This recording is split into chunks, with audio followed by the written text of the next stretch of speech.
दुर्गा सप्तशती दूसरा अध्याय। देवताओं के तेज से देवी का प्रादुर्भाव और महिषासुर की सेना का वध। महर्षि मेधा बोले, प्राचीन काल में देवताओं और असुरों में पूरे 100 वर्षों तक घोर युद्ध हुआ था। उनमें असुरों का स्वामी महिषासुर था और देवराज इंद्र देवताओं के नायक थे। इस युद्ध में देवताओं की सेना परास्त हो गई थी और इस प्रकार संपूर्ण देवताओं को जीत महिषासुर इंद्र बन बैठा था। युद्ध के पश्चात हारे हुए देवता प्रजापति श्री ब्रह्मा को साथ लेकर उस स्थान पर पहुँचे जहाँ पर कि भगवान शंकर विराजमान थे। देवताओं ने अपनी हार का सारा वृत्तांत भगवान श्री विष्णु और शंकर जी से कह सुनाया। वह कहने लगे, हे प्रभु, महिषासुर सूर्य, इंद्र, अग्नि, वायु, चंद्रमा, यम, वरुण तथा अन्य देवताओं के सब अधिकार छीन करके सबका अधिष्ठाता स्वयं बन बैठा है। उसने समस्त देवताओं को स्वर्ग से निकाल दिया है। वह मनुष्यों की तरह पृथ्वी पर विचर रहे हैं। दैत्यों की सारी करतूत हमने आपको सुना दी है और आपकी शरण में इसलिए आए हैं कि आप उनके वध का कोई उपाय सोचें। देवताओं की बातें सुनकर भगवान श्री विष्णु और शंकर जी को दैत्यों पर बड़ा गुस्सा आया। उनकी भौहें तन गईं और आंखें लाल हो गईं। गुस्से से भरे हुए भगवान विष्णु के मुख से बड़ा भारी तेज निकला और उसी प्रकार का तेज भगवान शंकर, ब्रह्मा और इंद्र आदि दूसरे देवताओं के मुख से प्रकट हुआ। फिर वह सारा तेज एक में मिल गया और तेज का पुंज वह ऐसे दिखता था जैसे कि ज्वालामान पर्वत हो। देवताओं ने देखा कि उस पर्वत की ज्वाला चारों ओर फैली हुई थी और देवताओं के शरीर से प्रकट हुई तेज की किसी अन्य तेज से तुलना नहीं हो सकती थी। एक स्थान पर इकट्ठा होने पर वह तेज एक देवी के रूप में परिवर्तित हो गया और अपने प्रकाश से तीनों लोकों में व्याप्त जान पड़ा। वह भगवान शंकर का तेज था। उससे देवी का मुख प्रकट हुआ। यमराज के तेज से उनके सिर के बाल बने। भगवान श्री विष्णु के तेज से उनकी भुजाएं बनी। चंद्रमा के तेज से दोनों स्तन और इंद्र के तेज से जंघा और पिंडली तथा सूर्य के तेज से नितंब भाग बना। ब्रह्मा के तेज से दोनों चरण और सूर्य के तेज से उनकी अंगुलियां पैदा हुईं और वसुओं के तेज से हाथों की अंगुलियां एवं कुबेर के तेज से नासिका बनी। प्रजापति के तेज से उनके दांत और अग्नि के तेज से उनके नेत्र बने। संध्या के तेज से उनकी भौहें और वायु के तेज से उनके कान प्रकट हुए थे। इस प्रकार उस देवी का प्रादुर्भाव हुआ था। महिषासुर से पराजित देवता उस देवी को देखकर अत्यंत प्रसन्न हुए। भगवान शंकर ने अपने त्रिशूल में से एक त्रिशूल निकालकर उस देवी को दिया। भगवान विष्णु ने अपने चक्र में से एक चक्र निकालकर उस देवी को दिया। वरुण ने अपने चक्र में से एक चक्र निकालकर उस देवी को दिया। वरुण ने देवी को शंख भेंट किया। अग्नि ने इसे शक्ति दी। वायु ने उसे धनुष और बाण दिए। सहस्र नेत्रों वाले श्री देवराज इंद्र ने उसे अपने वज्र से उन्हें अपने वज्र से उत्पन्न करके वज्र दिया और ऐरावत हाथी का 1 घंटा उतार कर देवी को भेंट किया।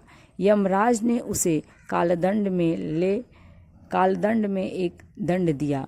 वरुण ने उसे पास दिया। प्रजापति ने स्फटिक की माला दी और ब्रह्मा जी ने उसे कमंडलू दिया। सूर्य ने देवी के समस्त रोमों में अपनी किरणों का तेज भर दिया।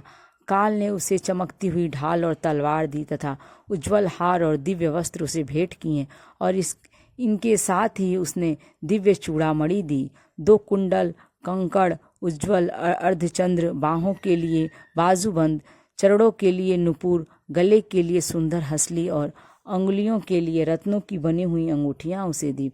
विश्वकर्मा ने उनको फरसा दिया और उसके साथ ही कई प्रकार के अस्त्र और अभेद्य कवच दिए और इसके अतिरिक्त उसने उसे कभी न कुम्हलाने वाले सुंदर कमलों की मालाएं भेंट की। समुद्र ने सुंदर कमल का फूल भेंट किया। हिमालय ने सवारी के लिए सिंह और तरह तरह के रत्न देवी को भेंट किए। यक्षराज कुबेर ने मधु से भरा हुआ पात्र और शेषनाग ने उन्हें बहुमूल्य मणियों से विभूषित नागहार भेंट किया। इसी तरह दूसरे देवताओं ने भी उसे आभूषण और अस्त्र देकर उसका सम्मान किया। इसके पश्चात देवी ने उच्च स्वर से गर्जना की। उसके इस भयंकर नाद से आकाश गूंज उठा। देवी का वह उच्च स्वर से किया हुआ सिंहनाद समा न सका। आकाश उनके सामने छोटा प्रतीत होने लगा। उससे बड़े जोर की प्रतिध्वनि हुई, जिससे समस्त विश्व में हलचल मच गई और समुद्र जो है कांप उठे। पृथ्वी जो है डोलने लगी। सबके सब पर्वत हिलने लगे। देवताओं ने उस समय प्रसन्न हो सिंहवाहिनी जगतमयी देवी से कहा, देवी तुम्हारी जय हो। इसके साथ महर्षियों ने भक्ति भाव से विनम्र होकर उनकी स्तुति की। संपूर्ण त्रिलोकी को शोकमग्न देखकर दैत्यगण अपनी सेनाओं को साथ लेकर और हथियार आदि सजाकर उठ खड़े हुए। महिषासुर के क्रोध की कोई सीमा नहीं थी। उसने क्रोध में भरकर कहा, यह सब क्या उत्पात है। फिर वह अपनी सेना के साथ उस ओर दौड़ा जिस ओर से भयंकर नाद का शब्द सुनाई दिया था, और आगे पहुंचकर उसने देवी को देखा, जो कि अपनी प्रभा से तीनों लोकों को प्रकाशित कर रही थी। उसके चरणों के भार से पृथ्वी दबी जा रही थी।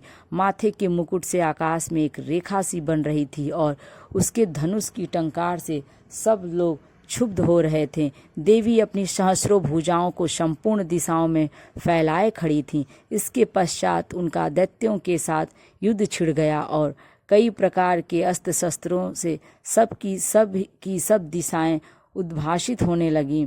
महिषासुर की सेना का सेनापति चिछुर नामक एक महान असुर था। वह आगे बढ़कर देवी के साथ युद्ध करने लगा और दूसरे दैत्यों की चतुरंगड़ी सेना साथ लेकर चामर भी लड़ने लगा और 60,000 महारथियों को साथ लेकर उदग्र नामक महादैत्य आकर युद्ध करने लगा।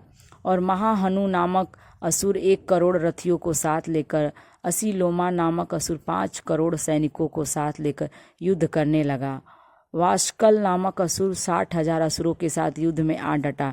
विडाल नामक असुर 1 करोड़ रथियों सहित लड़ने को तैयार था। इन सबके अतिरिक्त और भी हजारों असुर हाथी और घोड़ा साथ लेकर लड़ने लगे। इन सबके पश्चात महिषासुर करोड़ों रथों, हाथियों और घोड़ों सहित वहां आकर देवी के साथ लड़ने लगा। सभी असुर तोमर, भिंदपाल, शक्ति, मूसल, खड़गों, फरसों, पट्टियों के साथ रणभूमि में देवी के साथ युद्ध करने लगे।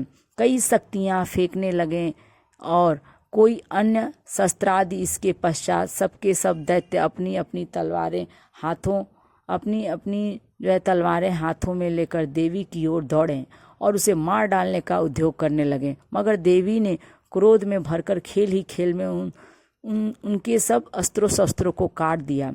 इसके पश्चात ऋषियों और देवताओं ने देवी की स्तुति आरंभ कर दी और वह प्रसन्न होकर असुरों के शरीरों पर अस्त्र शस्त्रों की वर्षा करती रहीं। देवी का वाहन भी क्रोध में भरकर दैत्य सेना में इस प्रकार विचरने लगा जैसे कि वन में दानव फैल रहा हो। युद्ध करती हुई देवी ने क्रोध में भर जितने श्वासों को छोड़ा वह तुरंत ही सैकड़ों हजारों गणों के रूप में परिवर्तित हो गए हैं। फरसे, भिंदीपाल, खड़ग तथा पट्टिस इत्यादि अस्त्रों के साथ दैत्यों से युद्ध करने लगे। देवी की शक्ति से बढ़े हुए वह गण दैत्यों का नाश करते हुए ढोल, शंख व मृदंग आदि बजा रहे थे। तदंतर देवी ने त्रिशूल, गदा, शक्ति, खड़ग इत्यादि से सहस्रों असुरों को मार डाला। कितनों को घंटों की भयंकर आवाज से ही यमलोक पहुंचा दिया। कितने ही असुरों को उसने पास में बांधकर पृथ्वी पर धर घसीटा। कितनों को अपनी तलवार से टुकड़े टुकड़े कर दिए और कितनों को गदा की चोट से धरती पर सुला दिया। कई दैत्य मूसल की मार से घायल होकर रक्त वमन करने लगे और कई शूल से छाती फट जाने के कारण पृथ्वी पर लेट गए और कितनों की बाण वर्षा से कमर टूट गई। देवताओं को पीड़ा देने वाले दैत्य कट कट कर मरने लगे। कितनों की बाहें अलग हो गईं, कितनों की ग्रीवाएं कट गईं, कितनों के सिर कट कर दूर भूमि पर लुढ़क गए, कितनों के शरीर बीच से कट गए और कितनों की जंघाएं कट गईं और वह पृथ्वी पर गिर पड़े। कितने ही सिरों व पैरों के कटने पर भी भूमि पर से उठ खड़े हुए और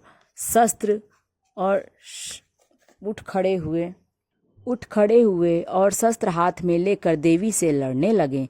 और कई दैत्यगण भूमि में बीजों की ध्वनि के साथ नाच रहे थे। कई असुर जिनके सिर कट चुके थे बिना सिर के धड़ से ही हाथ में शस्त्र लिए हुए लड़ रहे थे। दैत्य रह रह कर ठहरो ठहरो कहते हुए देवी को युद्ध के लिए ललकार रहे थे। जहाँ पर यह घोर संग्राम हुआ था वहाँ की भूमि रथ, हाथी, घोड़े और असुरों की लाशों से भर गई थी।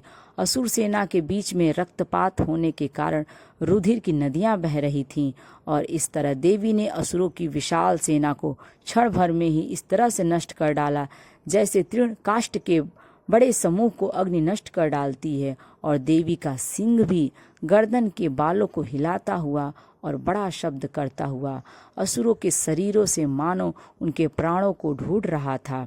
वहां देवी के गणों ने जब दैत्यों के साथ युद्ध किया तो देवताओं ने प्रसन्न होकर आकाश से उन पर पुष्प की वर्षा की।